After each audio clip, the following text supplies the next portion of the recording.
कहते हैं कि किसी समय एक बड़ा नेक और ईमानदार राजा राज्य करता था। उसके राज्य में ऊंचे ऊंचे पहाड़, घने जंगल, हरे भरे बगीचे, कल कल करती नदियां और सुंदर सुंदर पशु पक्षी थे। राजा अपनी प्रजा का बहुत ध्यान रखता था, अतः उसकी प्रजा बहुत सुखी थी।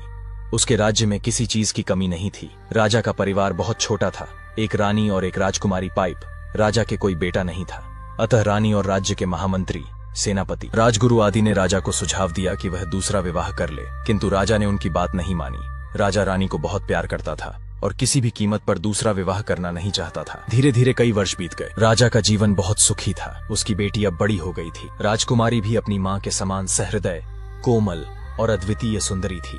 उसके रूप और सौंदर्य की चर्चा आसपास के राज्यों में होने लगी थी। राजा के पास आसपास के राजाओं ने अपने राजकुमारों के विवाह प्रस्ताव भेजने आरंभ कर दिए थे, लेकिन राजकुमारी अभी विवाह की इच्छुक नहीं थी, अतः राजा ने किसी भी विवाह प्रस्ताव को स्वीकार नहीं किया था। राजकुमारी का महल बहुत शानदार था। उसके महल के पीछे एक हरा भरा बगीचा था। इस बगीचे में बहुत सुंदर सुंदर वृक्ष थे, जिन पर बड़े स्वादिष्ट फल लगते थे। राजकुमारी प्रतिदिन प्रातः काल अपनी सखियों के साथ महल के पीछे बगीचे में आ जाती थी और तेज धूप निकलने के पहले तक यहीं रहती थी।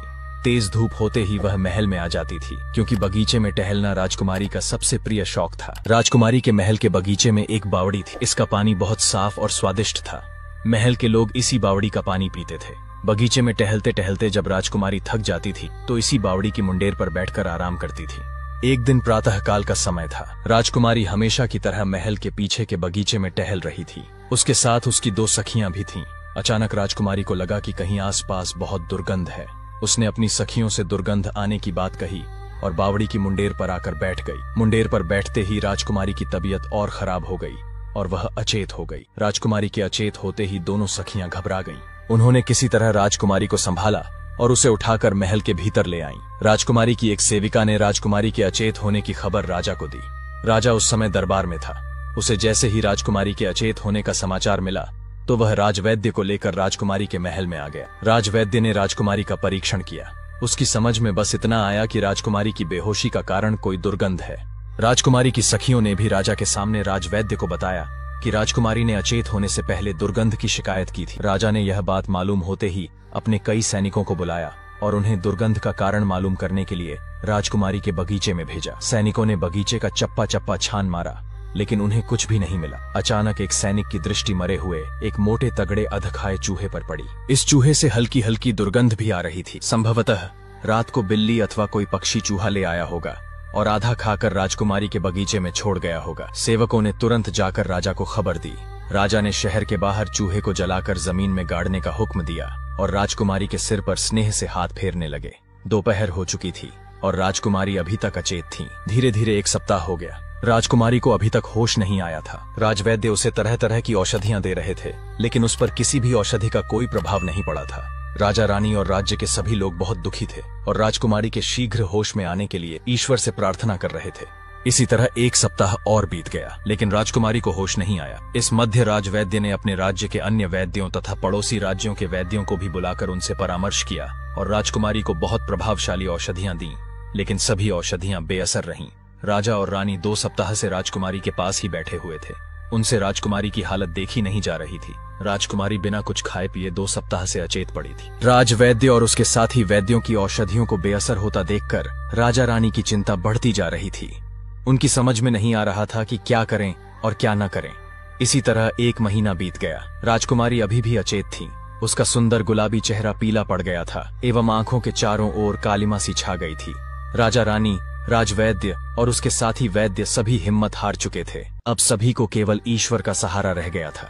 एक विशाल कक्ष के मध्य पड़े पलंग पर राजकुमारी निर्जीव सी पड़ी थी। उसके पास रानी और राजा बैठे थे। राजकुमारी से कुछ दूरी पर खड़े राजवैद्य, महामंत्री, सेनापति, राजपुरोहित आदि आपस में राजकुमारी की बीमारी के संबंध में विचार विमर्श कर रहे थे। अचानक महामंत्री के मस्तिष्क में एक विचार आया। महामंत्री तुरंत अपने स्थान से उठा और राजा के पास पहुंचकर हाथ बांधकर खड़ा हो गया। महामंत्री ने राजा को सुझाव दिया कि वह अपने राज्य में और आसपास के राज्यों में यह डुग्गी पिटवा दें कि जो व्यक्ति राजकुमारी को ठीक कर देगा उसे सोने की 1 लाख मोहरें पुरस्कार में दी जाएंगी। राजा को महामंत्री का यह सुझाव अच्छा लगा। उसने इस सुझाव को और भी आकर्षक बनाते हुए महामंत्री से कहा कि वह यह डुग्गी पिटवा दे कि जो व्यक्ति राजकुमारी को ठीक कर देगा उसे आधा राज्य पुरस्कार में दिया जाएगा। महामंत्री ने राजा की आज्ञा पाकर अपने राज्य में और आसपास के राज्यों में यह डुग्गी पिटवा दी और पुरस्कार में आधे राज्य की घोषणा कर दी। अगले दिन से ही एक से एक बढ़कर अनुभवी वैद्य आने लगे। वे आधे राज्य के लालच में अच्छी से अच्छी औषधि राजकुमारी को देते, किंतु कोई लाभ नहीं होता। अंत में वे वापस लौट जाते। यह क्रम 15 दिन तक चलता रहा। एक लंबा समय बीत चुका था। राजकुमारी अभी भी अचेत थी। उसकी स्थिति में अंश मात्र भी सुधार नहीं हुआ था। राजा रानी, महामंत्री, सेनापति, राजवैद्य, राजपुरोहित सभी निराश हो चुके थे। अब राजकुमारी के ठीक होने की कोई आशा नहीं रह गई थी। प्रातःकाल का समय था। अचानक एक सेवक ने राजकुमारी के महल में प्रवेश किया और बताया कि एक परदेशी युवक आया है। उसका दावा है कि वह राजकुमारी को ठीक कर देगा। राजा को आशा की एक किरण दिखाई दी। उसने सैनिक को आदेश दिया कि वह पूरे सम्मान के साथ नवयुवक को ले आए।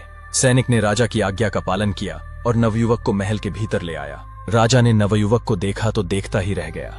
नवयुवक 20-22 वर्ष की आयु का था। वह राजकुमारों के समान सौम्य और सुंदर था। नवयुवक के चेहरे पर अजीब सा आकर्षण और आत्मविश्वास था। राजा के साथ ही राजा के आसपास के लोग भी नवयुवक को बड़े ध्यान से देख रहे थे। नवयुवक ने सर्वप्रथम राजा और रानी का अभिवादन किया और इसके बाद उनसे पूरी बात बताने को कहा। राजा के स्थान पर राजकुमारी की सहेली ने नवयुवक को राजकुमारी के महल के बगीचे में घूमने और दुर्गंध आने से लेकर अचेत होने तक की कहानी सुना दी। नवयुवक पूरी बात ध्यान से सुनता रहा। इसके बाद उसने राजकुमारी को बगीचे में ले चलने के लिए कहा।